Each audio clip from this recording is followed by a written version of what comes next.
O Senhor esteja convosco. Proclamação do Evangelho de Jesus Cristo segundo Mateus.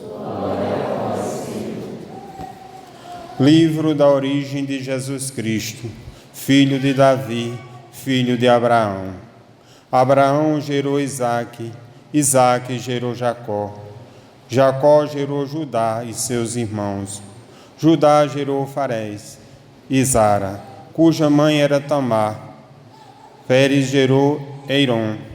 Eirom gerou Arão. Arão gerou Aminadab. Aminadab gerou Naasson. Naasson gerou Salmão. Salmão gerou Boze, cuja mãe era Raabe. Boze gerou Jobede, cuja mãe era Rute. Jobede gerou Jessé. Jessé gerou o rei Davi. Davi gerou Salomão, daquela que tinha sido a mulher de Urias. Salomão gerou Roboão. Roboão gerou Abiás. Abiás gerou Asa. Asa gerou Josafá. Josafá gerou Jorão. Jorão gerou Osias. Osias gerou Jotão. Jotão gerou Acaz. Acaz gerou Ezequias. Ezequias gerou Manassés. Manassés gerou Amon. Amon gerou Josias. Josias gerou Jeconias e seus irmãos, no tempo do exílio na Babilônia.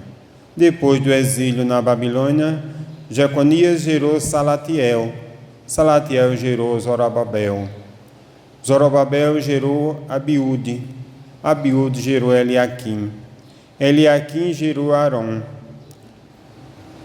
Azum gerou Sadoque. Sadoque gerou Aquim. Aquim gerou Eluíde. Eluíde gerou Eleazar. Eleazar gerou Matã. Matã gerou Jacó. Jacó gerou José, o esposo de Maria, da qual nasceu Jesus, que é chamado o Cristo. Assim as gerações desde Abraão até Davi são 14. De Davi até o exílio na Babilônia, 14. Do exílio na Babilônia até Cristo, 14. A origem de Jesus Cristo foi assim. Maria, sua mãe, estava prometida em casamento a José, e antes de viverem juntos, ela ficou grávida pela ação do Espírito Santo. José, seu marido, era justo, e não querendo denunciá-la, resolveu abandonar Maria em segredo. Enquanto José pensava nisso, eis que o anjo do Senhor apareceu-lhe em sonho e lhe disse: José, filho de Davi, não tenhas medo de receber Maria como tua esposa, porque ela concebeu pela ação do Espírito Santo. Ela dará à luz um filho, e tu lhe darás o nome de Jesus, pois ele vai salvar o teu povo dos seus pecados. Tudo isso aconteceu para se cumprir o que o Senhor havia dito pelo profeta: Eis que a virgem conceberá e dará à luz um filho. Ele será chamado pelo nome de Emanuel, que significa Deus está conosco. Quando acordou, José fez conforme o anjo do Senhor havia mandado e aceitou sua esposa. Não teve relações com ela até o dia em que deu à luz um filho, e José deu ao menino o nome de Jesus. Palavra da salvação. Amados irmãos e irmãs, primeira missa na sequência das missas previstas para a grande solenidade do Natal do Senhor. Celebramos estas missas, esta primeira das vésperas de Natal, já de preceito, e meditaremos o Santo Evangelho, em que o evangelista São Mateus, ele conta e começa o seu evangelho com a genealogia, livro da origem de Jesus Cristo, origem segundo a carne.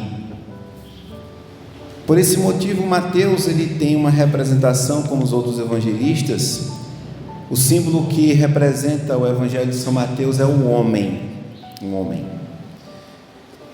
E porque justamente ele fala da origem de nosso Senhor Jesus Cristo como uma origem vinda desta descendência, que vamos perceber que são divididas em 3 grupos de 14 gerações de Abraão até Jesus.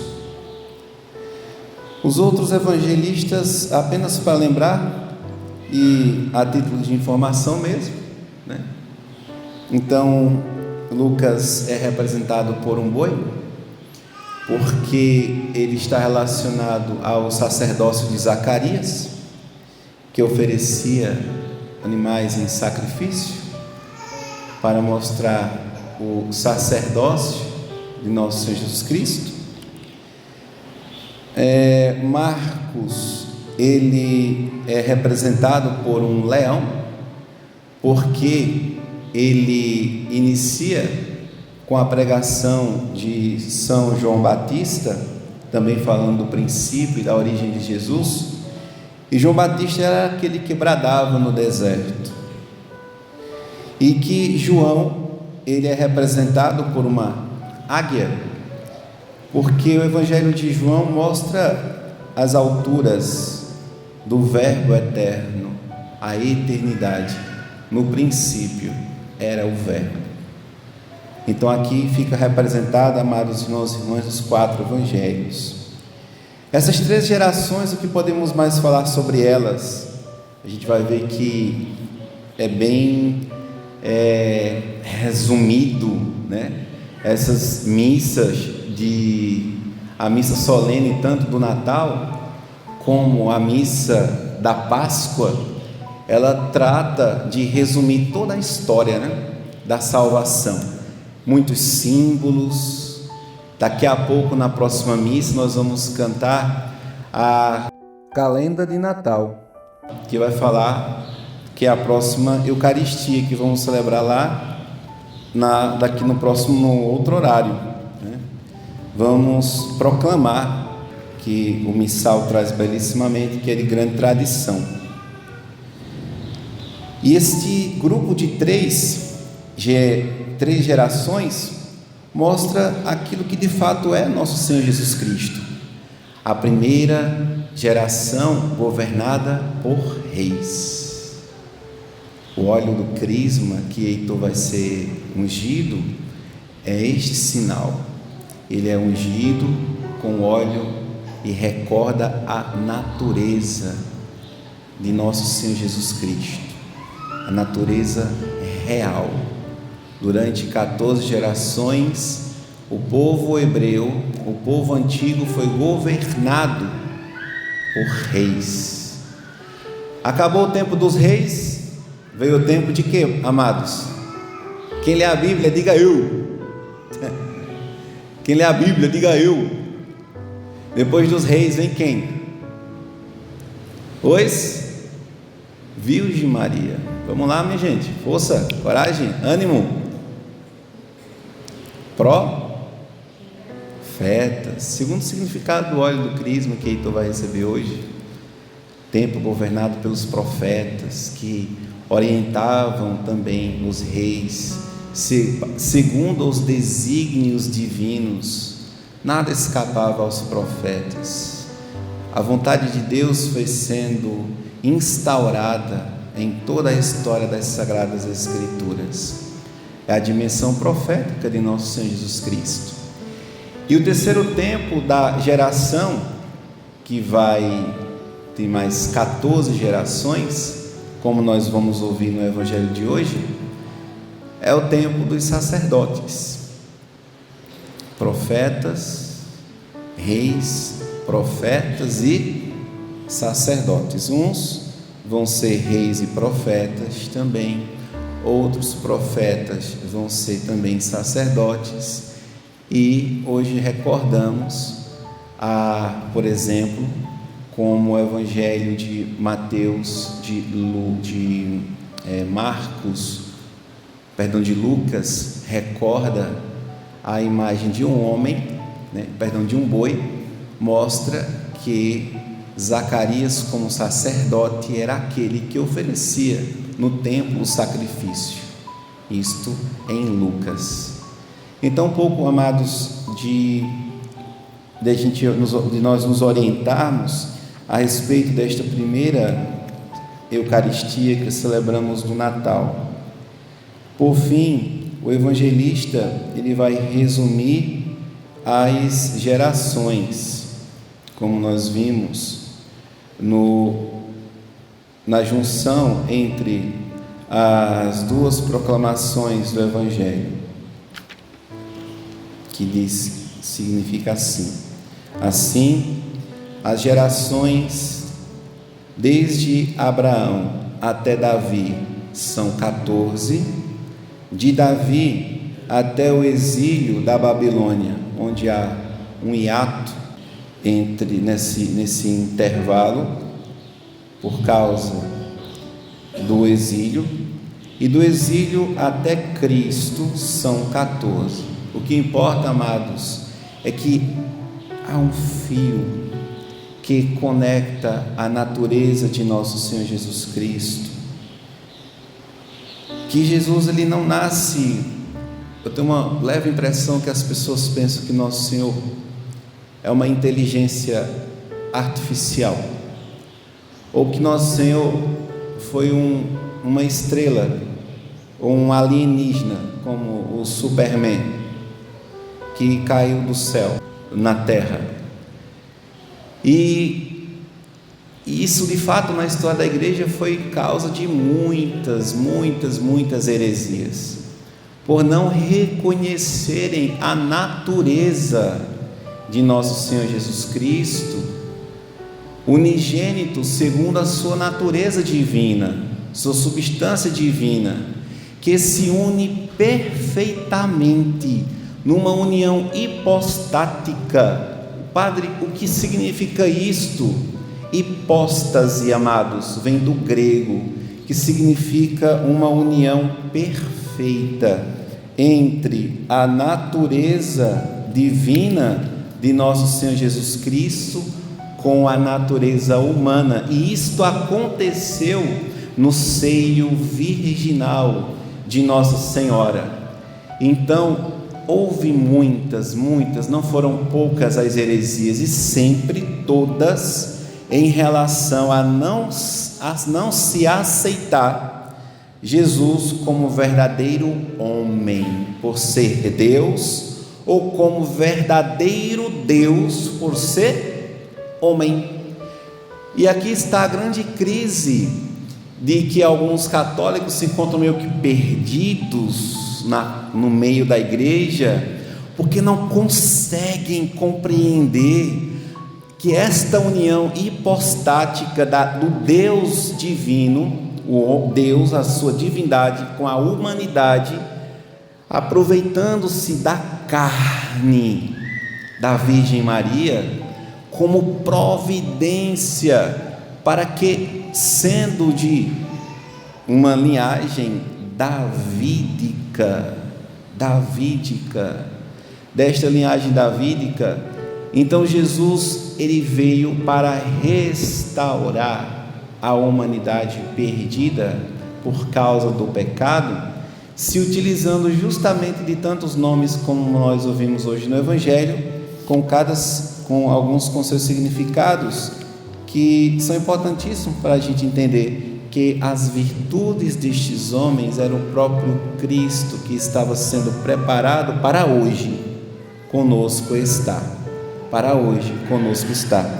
E dizer mais, que até o fim dos tempos, até a consumação dos séculos, o Senhor não deixará de ser concebido em Nazaré. anunciado por Gabriel, até a consumação dos séculos.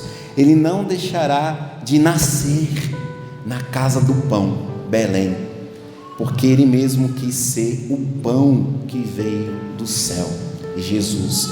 Ele nunca deixará de que quem ouve a sua palavra, ou seja, quem tem o coraçãozinho aí com a terrinha boa, porque tem uns corações que são meio espinhosos, outros que são pedregulhos, outros que são arenosos. Isso faz parte do nosso crescimento, e cada um cuide de fecundar o seu coração, que não é um piriri-pim-pim, nem um passe de mágica.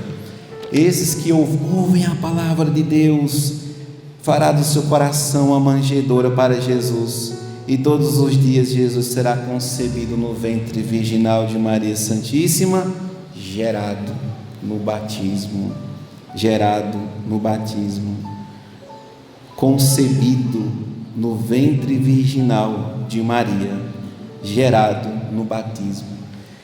E amados, nós não sabemos a dimensão dessa concepção virginal cotidiana de Jesus no ventre de Maria Santíssima, porque senão isso acontece na igreja. Maria é a imagem da igreja, e no batismo nosso Senhor Jesus, ele é gerado. Hoje, Heitor, ele nasce um nascimento sobrenatural, onde lhe é apagado o pecado original. Ele estará unido agora a Deus e fará parte de uma comunidade cristã. Que mais, amados, só podemos refletir? Voltando para o evangelho de hoje, eu tive que dar um pequeno salto para o próximo evangelho da Santa Missa, mas aqui na genealogia que lemos é a raiz de todos os bens. Deus se fez homem. Vocês agora entenderam o que é esta união perfeita.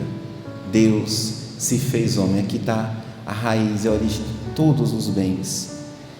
Que mais, amados? Isto é miraculoso. Não há milagre maior do que esta união perfeita de Cristo com a humanidade no seu nascimento.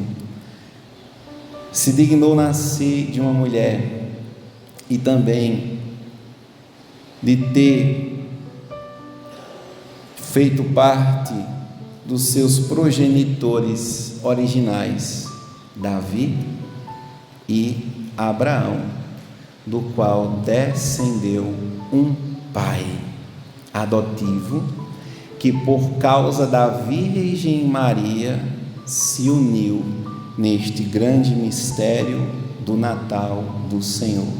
Porque não se entende que essa genealogia humana não irá então desenvolver na genealogia divina que nosso Senhor Jesus Cristo é Deus. Por quê?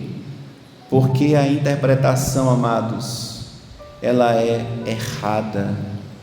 Não compreender que Deus, a genealogia carnal, como nós ouvimos, ela não é também geração divina de nosso Senhor Jesus Cristo.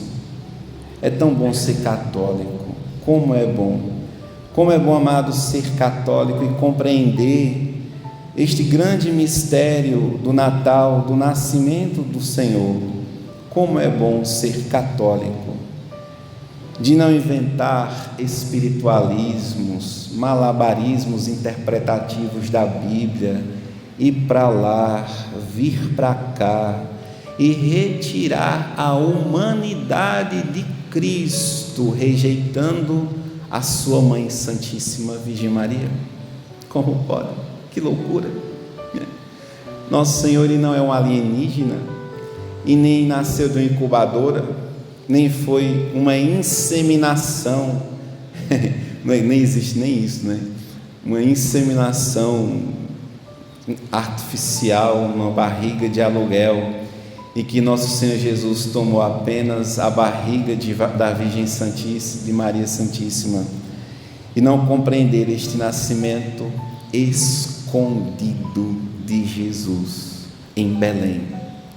Segundo a tradição, nem São José viu o nascimento de Jesus, porque tinha ido buscar as parteiras. Apenas Nossa Senhora contemplou aquele momento magnífico do nascimento de Jesus e dizer que este nascimento ele é para nós. Esse nascimento na carne, houve um nascimento na história que também é espiritual, e há um nascimento sacramental. Senhor Jesus, o Senhor quando estava na cruz sofrendo, o Senhor que foi menino e criança, quando o Senhor estava sofrendo na cruz, o Senhor sabia que estava fazendo isso por mim, por cada um dos teus filhos, que muitas vezes, Senhor Jesus, o Senhor sabia também que não ia dar a mínima importância quando estivessem na missa, ou quando fosse uma solenidade. O Senhor sabia, Jesus, que o tempo de hoje iria chegar, e que as pessoas não iam participar de coração aberto, nem preparado para o vosso Natal, por meio da Eucaristia, em estado de graça. O Senhor sabia, mas mesmo assim, na cruz, o Senhor deu ali a sua vida e disse: Pai, tudo está consumado. Eles não sabem o que fazem, ainda hoje estarás comigo no paraíso. O Senhor saiu desta terra como nela chegou, rejeitado, fora da cidade, não em Nazaré, nem em Jerusalém, mas fora dos muros, crucificado. O Senhor tudo isso fez, e não fez com que se perdesse a validade deste sacrifício, bastando aqueles que, de maneira consciente, com a vida de oração, conhecendo os vossos santos mistérios, oferecesse também o mesmo sacrifício do Natal, quando o Senhor nasceu em um coração contrito, que voltou ao estado da graça do seu batismo. Na Santa Ceia, o Senhor quis instituir a vossa Santíssima Igreja Católica. Só há um modo de rezar a missa, está no missal. Só há um único batismo, é o de nosso Senhor Jesus Cristo. E a missa que nosso Senhor celebrou foi aquela começada na ceia, terminada na cruz. E que celebrar este mistério na Santa Eucaristia é celebrarmos o começo deste grande dom, desta salvação. Hoje, amados, é a festa da salvação. Cristo, nosso Senhor, previsto em todas as gerações, nasceu para nós. Acompanhemos, amados irmãos e irmãs, nos alegremos em celebrar estes grandes mistérios do Natal de nosso Senhor Jesus Cristo. Glória ao Pai, ao Filho e ao Espírito Santo, como era no princípio, agora e sempre. Amém.